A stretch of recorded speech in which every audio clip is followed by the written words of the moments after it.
से फकत ना ऐसा लगता था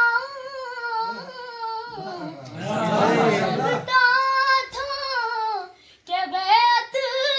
का जनाजा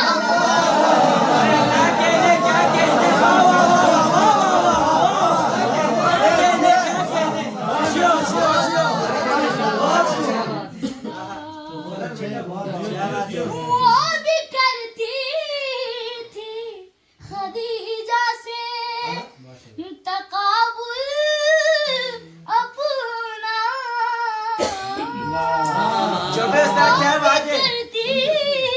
थी खदीजा से तकाबुल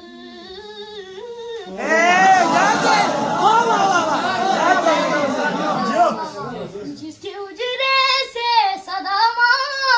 खदीजा निकला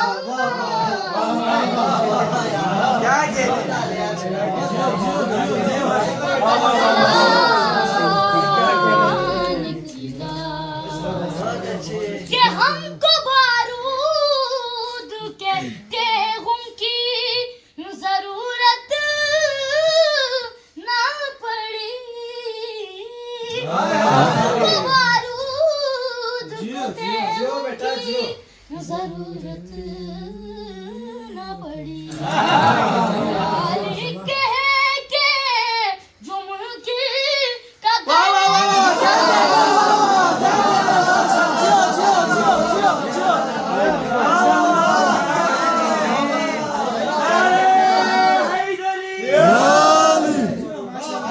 माशाल्लाह।